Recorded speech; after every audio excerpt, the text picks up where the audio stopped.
हमें भटकने का समय नहीं भाई कि हम किसी देवता की आराधना, देवताओं से विरोध नहीं, ये आप ना समझें कि हमको ये ज्ञान नहीं है कि देवताओं का विरोध भाव पैदा हम कर रहे हैं। नहीं, हम ठिकाने पे पहुंचा रहे हैं जहां से उनको सामर्थ्य मिली है।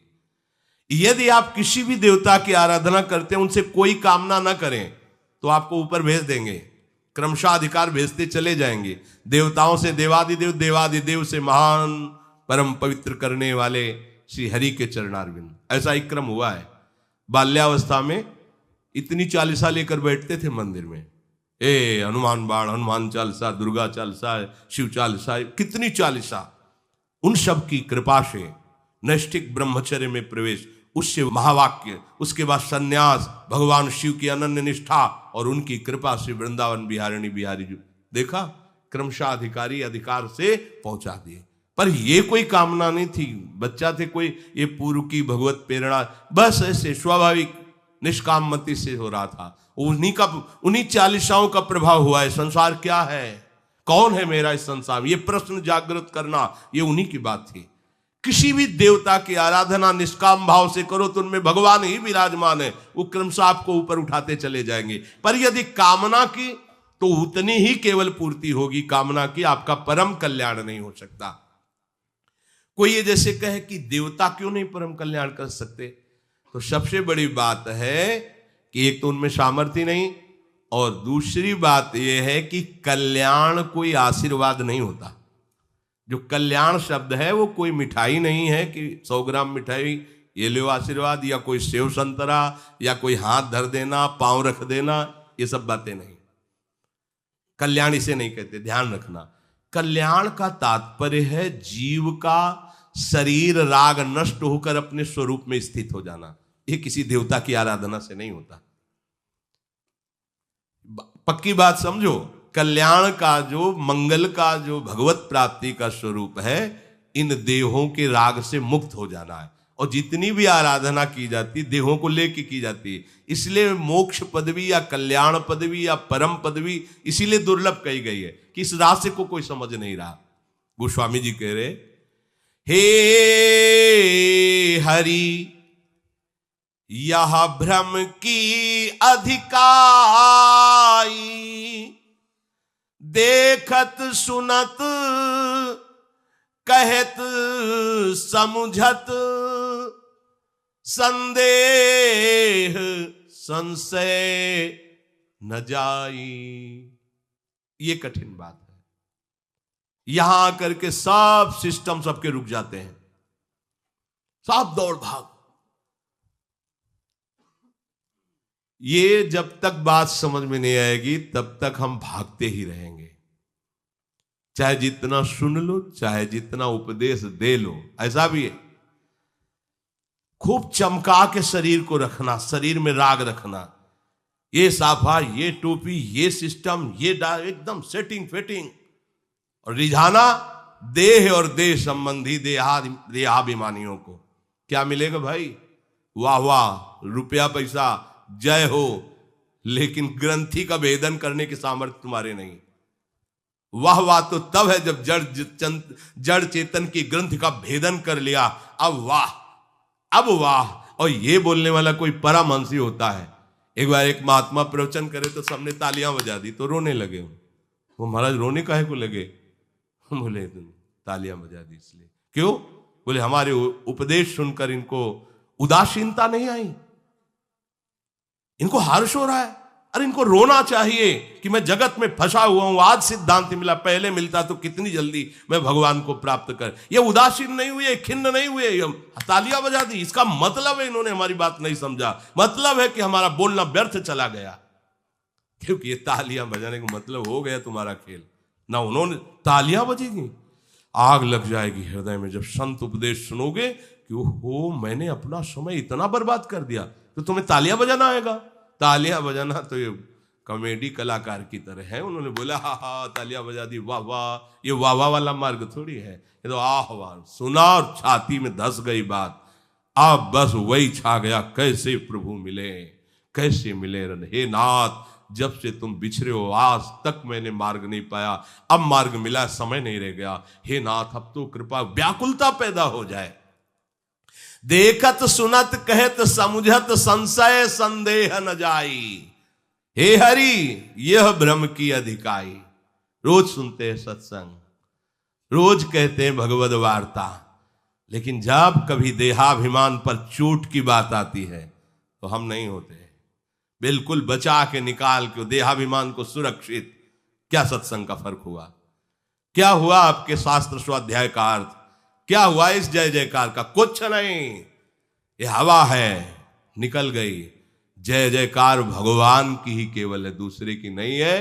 वो त्रिकाल सत्य है, उसमें तुम लग जाओ तो बस ठीक है, नहीं तो सब बेठीक है। चाहे जितने शास्त्रों का ज्ञान हो, चाहे जितना अंदर तुम्हारे ये दैवी वैभव आ जाए, जब तक भगवत शरणागत होकर जड़ चेतन की ग्रंथ का भेदन नहीं किया, कुछ हाथ नहीं लगेगा। जो हाथ लगेगा वो सब झूठा लगेगा। यहां से ब्रह्मलोक तक आप ब्रह्म स्तंभ पर्यंतम सर्वम मायामयम जगत, बहुत कठिन है, बहुत। यही जब देखने को मिलता है तो यही लगता है कि क्या प्रपंच के अभिमान को अपना सर्वस्व मान रहा है जीव।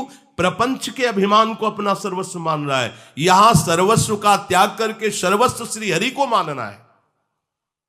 अरे इस चमड़े के थैले को सजाने से नाना प्रकार से कुछ नहीं मिलना, एक भ्रम ही पैदा। ये बिल्कुल निकृष्ट चीज है जो सामने तुम देख रहे हो। तुम्हारे अंदर इतना भी इसका महत्व न रह जाए तब तुम कुछ शास्त्रों का स्वाध्याय करके जान पाए हो। और इसी का दुलार, इसी का पोषण, तो कुछ नहीं भाई, कुछ नहीं। केवल भ्रम में जी रहे हो, कुछ नहीं है, केवल भ्रम में। जो जग मृषा ताप त्रय अनुभव, होई कहूं के ही लेखे, कहीं न जाए मृग बारी सत्य, भ्रमते दुख होई बिसेके। हे प्रभु, ये शास्त्रों में लिखा है कि संसार असत्य है, पर जब तक आपका अनुभव नहीं हुआ तो क्या यह सत्य संसार दुख नहीं दे रहा है? तीनों तापों से सब जल रहे। कहने से नहीं होगा संसार असत्य है, इसका अनुभव करना होगा। और इसका अनुभव तभी होगा जब संसार में जो सत्य है उसको स्वीकार कर लोगे। संसार में सत्य श्री हरि है। मत्ता परतरम नान्यत किंचित अस्ति धनंजय, मेरे सिवा कोई नहीं। उन्हीं श्री हरि में आसक्त हो जाओ, कोई भी ताप आपको छू नहीं सकता। जब आपके हृदय में हरि का साम्राज्य होगा तो कोई ताप आपको राम राज नहीं काहू व्यापा, दैहिक दैविक भौतिक तापा, राम राज नहीं का। जब हृदय में हरि का राज्य तो कोई ताप इस पर नहीं। कहते रहो संसार झूठा है, डंडा चलेगा तो ये झूठा है ऐसे से बात नहीं बोलेगी। चिल्ला पड़ोगे, फांसी में चढ़ोगे तो प्राण निकलेंगे। संसार शरीर झूठा है कहने से बात नहीं बनेगी, अनुभव से बात बनेगी। अनुभव गम्य भजें जय संता। मारा घूम रहा है प्राणी केवल शरीर और शरीर के भोगों की कामना में। ये मार्ग ही नहीं सूझ रहा उसको कि शरीर छूट जाएगा, कामनाओं की पूर्ति से कुछ नहीं होना। कोई एक ऐसा मार्ग जो सदा सदा के लिए शांति और सुख प्रदान कर सके, कोई मतलब नहीं। बस वही वर्तमान की भोग वृत्तियों की आशा की पूर्ति, बस।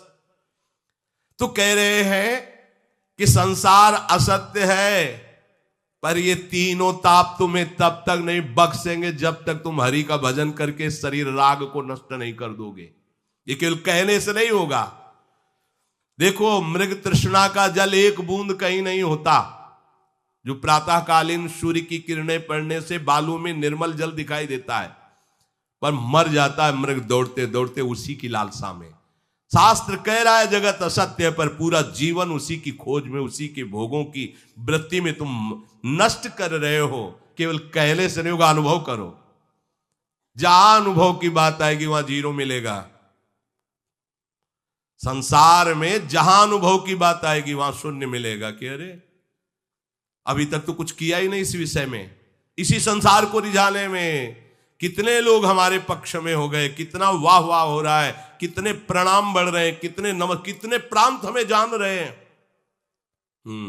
निकले थे अखिल ब्रह्मांडों में जो व्याप्त तत्व है उसको जानने के लिए। और आप खुश इसमें हो गए कि 4 लोग आपको जान, कुछ नहीं, किसी ने नहीं जाना। वो छुपा छुपी का खेल खेलने वाला फंसा लिया आपको, फिर तुम्हारा जीवन व्यर्थ चला जाएगा।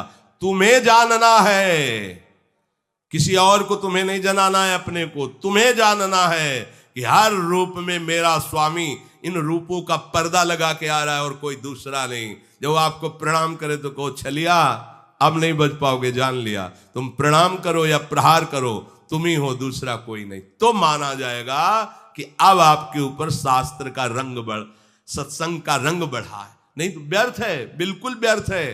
परीक्षा में 0 हो, चाहे जितने जगत में आप प्रसिद्ध हो, संसार का राग, शरीर का राग, भोगों की भोग वृत्ति नष्ट नहीं हुई, कुछ हाथ नहीं लगा। गोस्वामी जी कह रहे कि सुभग सेज, बहुत सुंदर उदाहरण है, सुभग सेज सोवत सपने, बारिधि बूढ़त भय लागे, कोटि हूं नाव न पार पाव सो, जब लगिया पुन जागे। सुंदर शैया पर सो रहा है, स्वप्न में देखा कि वो समुद्र में डूब रहा है।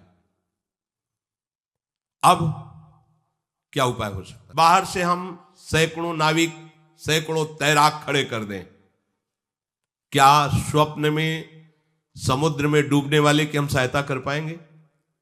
नहीं। सैकड़ों नाविक हैं, सैकड़ों तैराक हैं, हर व्यवस्था है, पर उसके डूबने के भय से हम उसे निवार नहीं सकते। तो क्या उपाय है? उसे जगा दो, बस, दूसरा कोई उपाय न। तैराक की जरूरत है, नाव की जरूरत है। वो जग गया, जे ही जगा तो वही हंस देगा। अच्छा, ओहो, एक बूंद पानी नहीं, मैं तो समुद्र में डूब के रहा। बस यही चल रहा है यहां। मोह निशा सब सोव निहारा, और देखे स्वप्न अनेक प्रकारा।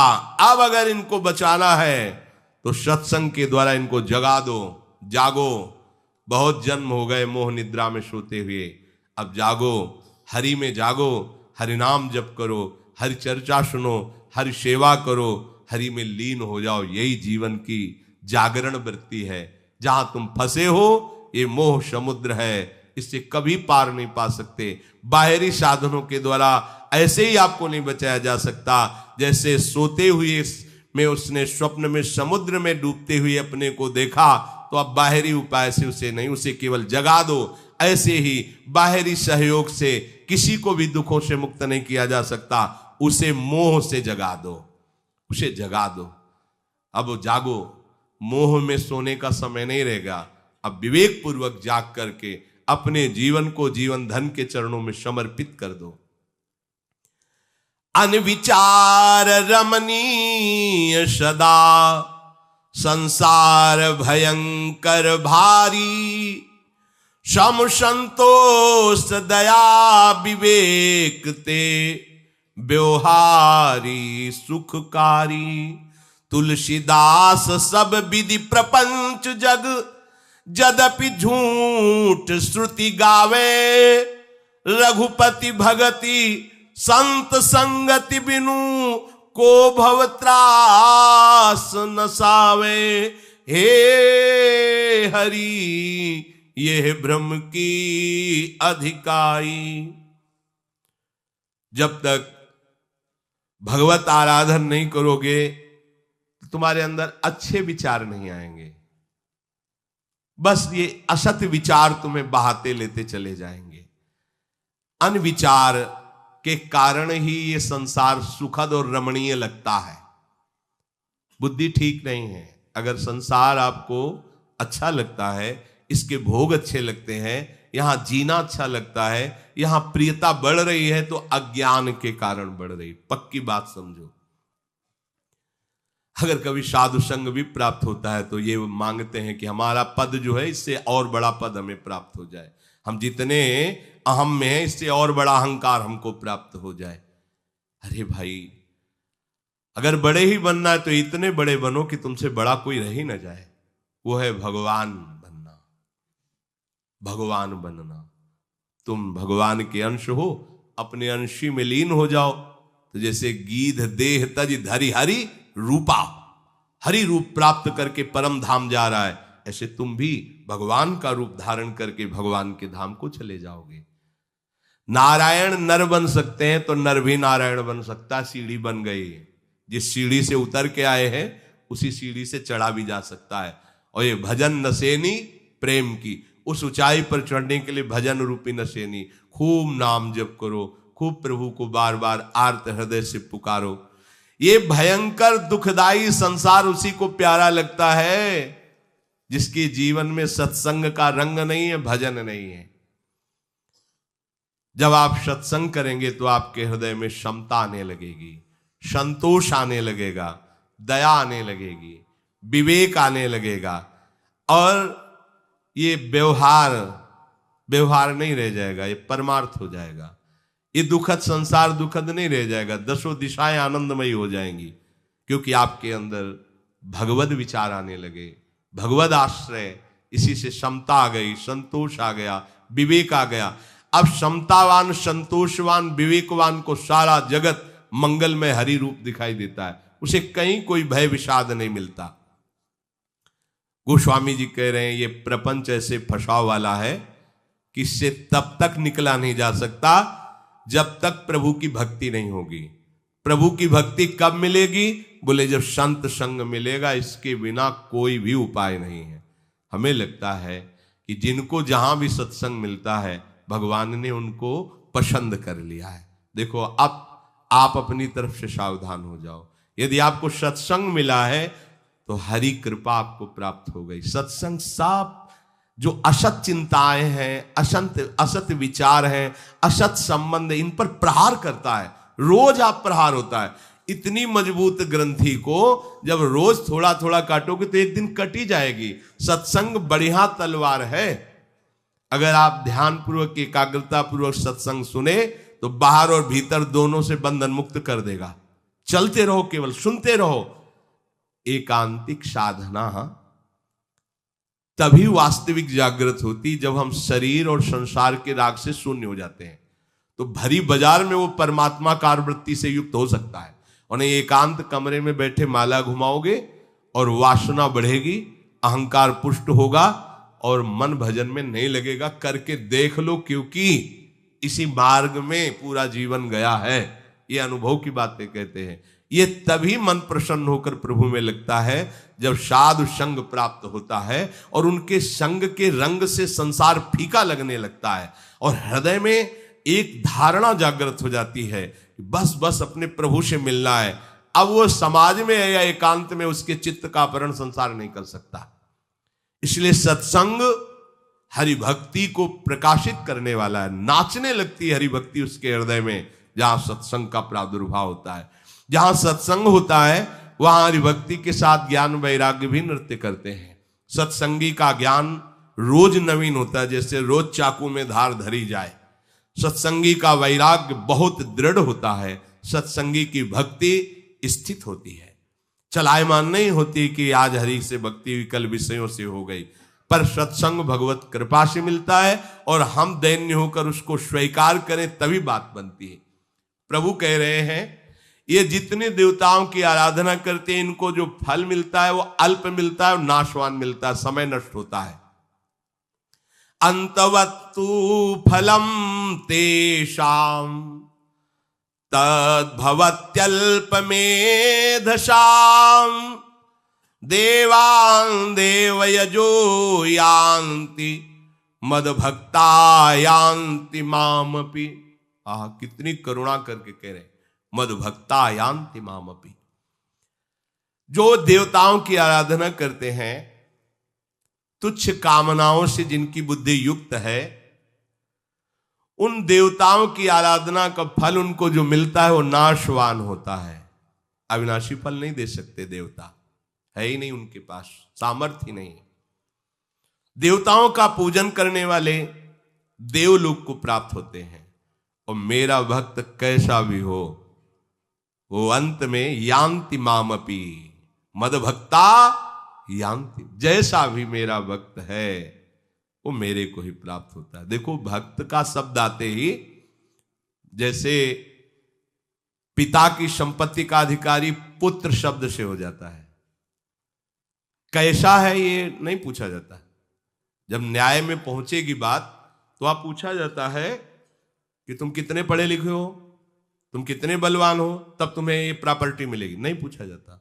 वहां पूछा जाता है तुम इनके बेटे हो जी, गवाही है कोई, हाँ, तो पिता की सारी संपत्ति का अधिकारी हो जाता है ना। ऐसे ही हरि के भक्त हो, हाँ, गवाही गुरुदेव, प्रॉपर्टी दंपत संपत्ति पाई है। सीधी बात है, ये मार्ग सीधा। अच्छा, दूसरा भाव गोदनामा, वो हमारा लड़का नहीं पर हमने ले लिया गोद, और 4 गवाही हो गए, और उसने ईमानदारी से मान लिया मेरे पिता, हो गई संपत्ति। तो हम तो प्रभु के ही हैं, कोई गोदनामा वाले थोड़ी हैं, उन्हीं के बच्चे हैं। ममई वांशो, बस हम प्रभु के हो जाए, ये ठसक आ जाए, ये ठसक नहीं आती। देखो बहुत हम सूक्ष्म बात अंदर की कहते हैं। प्रभु के मार्ग में भी चलने पर प्रभु का भरोसा नहीं होता, अपनी क्रियाओं का भरोसा होता है। ये हम अंदर की बात बहुत सूक्ष्म पकड़ के कह रहे हैं। साधन में चलने पर जो देहाभिमान है वो प्रभु का भरोसा नहीं लेता, वो उन क्रियाओं का भरोसा लेता है। मैं 3 बार गंगा जी रोज नहाता हूं, मैं ऐसा करता हूं, मैं ऐसा करता हूं, इसका फल होगा कि मैं भगवान को प्राप्त कर लूंगा। वो फल से भगवान की तभी जो बात बननी चाहिए वो बनती नहीं है। और जिसका ये है कि मैं तो किसी योग्य नहीं हूं, भगवान कृपा करके 3 बार स्नान कराते, ये भजन, ये तो सब उनकी कृपा से मिलेंगे, तो अपनी कृपा से। ये है प्रॉपर्टी पुत्र के नाम। आपने यदि क्रियाओं का आश्रय लिया है तो आपको प्रॉपर्टी नहीं मिलेगी, फल मिलेगा जितना क्रियाएं कर रहे हो। और यदि आपने प्रभु का आश्रय लिया फिर भागवतिक क्रियाएं होती है तो फल पर दृष्टि नहीं जाती। अपनी फल पर दृष्टि जाती है का? अपनी जो दिनचर्या है उसका कभी आपको होता है कि इसका कोई फल मिलेगा? फल क्या मिल रहा है? हमारा जीवन ही है, हमारा जीवन ही। जैसे अपने पति को पत्नी विविध प्रकार की सेवा के द्वारा प्रसन्न करती तो कोई फल चाहती क्या? अगर वास्तविक को प्यार करती उससे पूछो कि तुम पति को सुख पहुंचाने के लिए भोजन बनाती हो, जो जो सेवाएं करती हो, इसका क्या फल चाहती हो? तो मूर्खो क्या? और हमारे प्यारे हमारे पति, फल फूल की बात कहां से आ गई? कांता भाव। अपने पुत्र को आप नाना प्रकार से दुलार करते हैं, श्रृंगार करते, खवाते पिलाते हैं। आपसे कोई पूछे कि ये जो आप पुत्र के साथ बर्ताव, इसका क्या फल चाहते हो? तो ये क्या पागल हो? हमारा बेटा है, अरे खा पी के स्वस्थ रह रहा है, खूब प्रसन्न है, यही हम देख करके प्रसन्न है, हमें और क्या चाहिए? ऐसे ही सारे भक्ति भाव हैं। हमारे प्रिया प्रीतम मुस्कुरा रहे हैं, यही हमें चाहिए। हम गा रहे हैं, नाच रहे हैं, उनको रिझा रहे हैं, वो रीझ रहे हैं, यही। कोई फल फूल की आकांक्षा नहीं रह जाती। ऐसे ही दासत्व भाव में है, हम स्वामी की 8 पहर सेवा में हैं। तो भक्त क्या सीधे भगवान से अपनापन स्वीकार करता है। साधक क्या साधना से अपनापन स्वीकार करता है। साधना का एक क्रम है, वो दुर्ति का नाश करते हुए ऐसी सी कितने जन्म में वो स्थिति आएगी पता नहीं। लेकिन मद भक्ता यान्ति मामपि, ये बात समझ लीजिए, अच्छे से हृदय में समझ लीजिए, इसी से भगवत प्राप्ति होगी। जो हो रहा है हरि के लिए, हरि जाने। हमने भरोसा केवल हरि का लिया, ना अपने शरीर का, ना अपनी क्रियाओं का, ना अपने आचरणों का। भरोसा नहीं है। आज हम अच्छे चल रहे, कल हमारा मन बेईमान होकर गिरा सकता है, हमें भरोसा नहीं है। हमें भरोसा है कि अगर हम गिर भी जाएंगे तो मेरे हरि मुझे संभाल लेंगे, वो ऐसे करुणा में मुझे छोड़ेंगे नहीं। इन मन बुद्धि का भरोसा भी नहीं, तन का भी भरोसा नहीं, साधन का भी भरोसा नहीं, केवल प्रभु। और जो केवल प्रभु का भरोसा करता है तो उसकी मना स्थिति ऐसी उद्दंड नहीं होती कि वो प्रभु के प्रतिकूल चल सके। ध्यान रखना ये भी बात। प्रभु का कि अरे भगवान का भरोसा लेकर के मनमानी आचरण, ये होता है देहाभिमान का भरोसा लेकर मनमानी आचरण। जे ही भगवद आश्रित होगे तो दैन्यता आएगी, उस आश्रय का लक्षण है दैन्यता आएगी, निष्कामता आएगी, निष्क्रियता आएगी। अब जो हो रहा है हरि कर रहे हैं, हरि करवा रहे हैं, ये वास्तविक वृत्ति आ जाएगी तो हरि करवाएंगे जो महात्माओं से करवाया है। हरि के द्वारा दुरात्माओं के आचरण नहीं होते, वो अहंकार के द्वारा, वासना के द्वारा होते, समझना चाहिए। देवताओं की उपासना करने वालों को जो फल मिलता है वो अल्प मिलता है। नाशवान पदार्थों की ही कामना की तो नाशवान पदार्थ मिला। हाँ, बहुत कोई देवता प्रसन्न हो गया तो अपने लोक को ले गया, जिसे भगवान कहते हैं देवताओं का पूजन करने वाले देवलोक को प्राप्त होते हैं। और जो देवलोक को तो क्षीणे पुण्य मृत्युलोके वसंती, पुनः आकर के फिर यही मृत्युलोक में मरना होता है। उपाय बना नहीं। भगवान कह रहे हैं मद भक्ता यान्ति मामपि, जो केवल मेरा आश्रय ले लेते हैं, मेरा भजन करते हैं, चाहे वो रुपए के लिए, चाहे वो संपत्ति या संकट निवृत्ति या सम्मान, जो भी चाहिए। कितनी छूट दे दी है, बड़े मालिक हैं और हमारे हैं, हमें जो चाहिए प्रभु से चाहिए। ऐसा भाव रख करके प्रभु के चरण शरण में आ जाओगे तो भी आपको भगवत प्राप्ति हो जाएगी। और कहीं ये भाव लेकर के आ गए कि मुझे कुछ नहीं चाहिए, मुझे आज प्रभु से मिलना है, तो फिर रखियो ताई प्राण की नाई।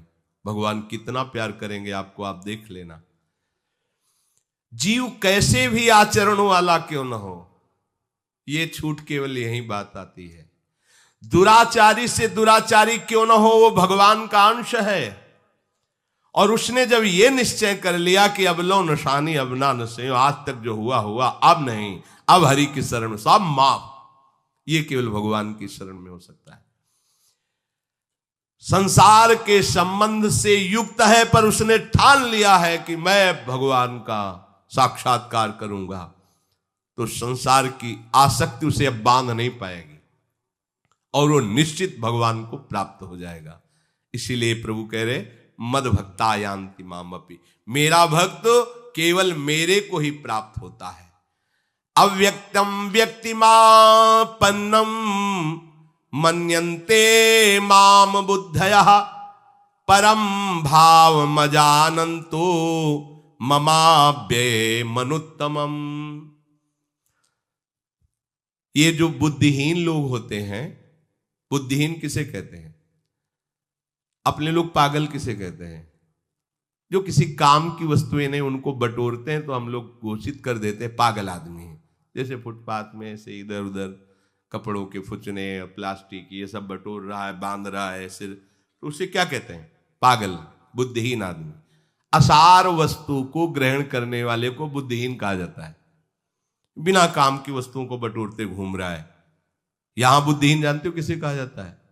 संसार की हर वस्तु असार है, बेकार है, इसी के भोगों में, इसी के बटोरने में समय लगाए हुए हो तो तुम बुद्धिहीन ही हो, पागल ही हो। अच्छा, पागल दूसरों को पागल समझकर हंसता है, ये खासियत होती है। जब उसे तुमको पागल तो हंसेगा वो, पागल, ये पागल, ये सब पागल, उसको वो पागल नजर आते हैं। तो ऐसे ही कुछ समझो, संत महात्मा संसार में आसक्त जनों को पागल न जाते, बेचारे भाग्यहीन, न इनके पास दुल्हन है, न घर है, न खाने पीने को, मारे घूम रहे, पागल है, बकते रहते हैं, ये न करो, ये न करो, ये न करो। भगवान कहाँ भगवान? अरे लड़का बच्चा के बीच में बैठ के, जब वो पापा कह के गोद में बैठ के छाती से लगता है, गरम गरम रोटी मिलती है, इससे बड़ा सुख भगवान में कहाँ है? संसार का सुख, हाँ, बस यही फसाव माया का। घुटनों के बल चलकर बालक दौड़ करके गोद में बैठा और निहाल हो गया, जीवन की पूरी बात मिल गई उसको। पत्नी ने मुस्कुरा के गरम गरम दाल रोटी, एक चम्मच घी, बस उसको लगा ब्रह्मानंदम परम सुखदम, परम सुख की अनुभूति। पर ये भैया कुछ क्षण के लिए है, क्योंकि उनमें भगवान प्रकाशित इसलिए ऐसा है, जहां भगवान अंतर ध्यान हुए तो फिर तुम छाती पीटोगे कि वो लड़का और वो पत्नी और सब में भगवान, जो सुख मिल रहा है वो भगवान है अंदर, सच्चिदानंद स्फुरित हो रहे। तो पत्नी पत्नी प्यारी लग रही, पुत्र पुत्र प्यारा लग रहा है, हर वस्तु प्यारी लग रही। और जहां भगवान अंतर ध्यान तो अपने हाथ से ऐसे दिया सलाई लगा दोगे उसी पत्नी के शरीर में, क्योंकि मुर्दा हो जाने पर क्या करोगे? ज्यादा दिन रख नहीं पाओगे। उसी पुत्र के शव को ले जाकर आप जला दोगे, तो तुम उसी को तो पहचान रहे थे, जो अंदर था उसको तो जान ही नहीं रहे थे। पर अंदर वाले का महत्व सबके हृदय में रहता है, ना जानने के कारण हम बाहर शरीरों को प्यार करते रहते हैं। तो यह है बुद्धिहीनता।